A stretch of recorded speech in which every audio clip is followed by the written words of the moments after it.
There you go. A bit of support on the streets of Perth there. Joining the panel now is Labor MP and Chair of the Parliamentary Joint Committee on Intelligence and Security, Peter Khalil. Thank you for your time.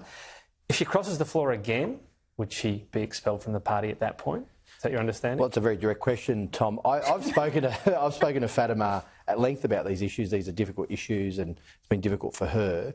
I think the Labor Party position, the caucus position, is that we support Palestinian recognition as part of a two-state solution and an enduring and just peace.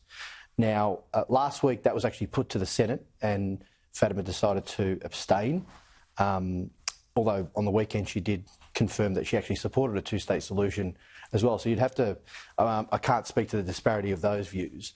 And I think, but it's important to note that motions like that in the Senate have no material impact on what's happening in Gaza. What actually has an impact is the government's foreign policy. Now, you can debate whether it's enough or it's not enough, but you know, the international diplomatic efforts that we make, voting at the UN for a ceasefire 8 months ago, for the process of Palestinian membership of the UN, increasing humanitarian aid, the Prime Minister and the Foreign Minister working with the international community around the transition to Palestinian statehood and self-determination as part of a two-state solution and the negotiations to end the conflict. That has a material impact. And I've worked on that internally as a part of the government, being a party of government that can actually do things that make a difference. So I think that's really important to note. Our position is quite principled and it's been reflected in the international community's support for Australia's efforts. But as to your party and the rules which matter, the Prime Minister said she won't be back in caucus unless she respects the rules. Is that another way of saying if she crosses the floor again, well, she just can't be a part of the party?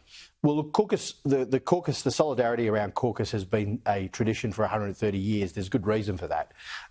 When you're in a team, sometimes you don't agree with everything that the coach or the captain might be doing but you do have multiple opportunities to articulate your position, and that process can be done in the caucus committees. It can be done in the caucus itself.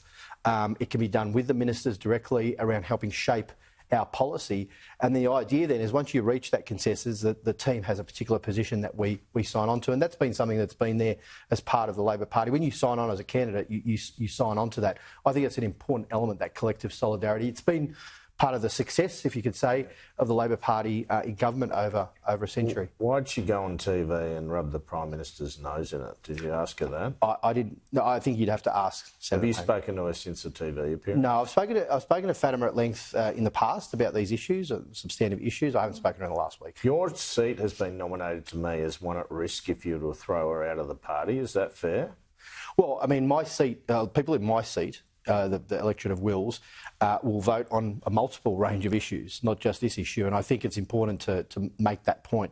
I mean, and I've from the very beginning of this conflict taken a very clear and principled position about my support for a two-state solution, an end to the conflict. I've negotiated, I've spoken to the Egyptian ambassador, the Qatari ambassador, the Palestinian ambassador around the negotiations to end the conflict. We all want the war to end, Andrew, and we're doing everything we can through the work of a government for that war to end the conflict, to increase humanitarian aid, to alleviate suffering. That's the real work of government that's actually happening. Is there a problem, as I've identified, with people having a lack of fortitude in terms of raising these issues in the caucus room itself?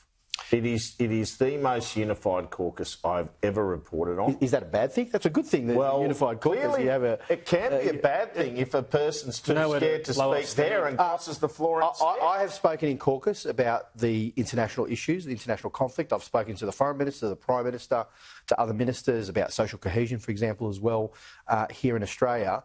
We all have the opportunity as MPs and senators to make our point of view heard. Should she have done that? You'd have to ask Fatima. What's your view? Well, my view is that I know that in an issue that I'm passionate about, and I think foreign policy is something that I've worked on for 20 plus years, 25 plus years, I will do my best to articulate my views within the caucus, within those processes, with the ministers, because I see my role as helping to shape the government's policy as well and articulate what I believe.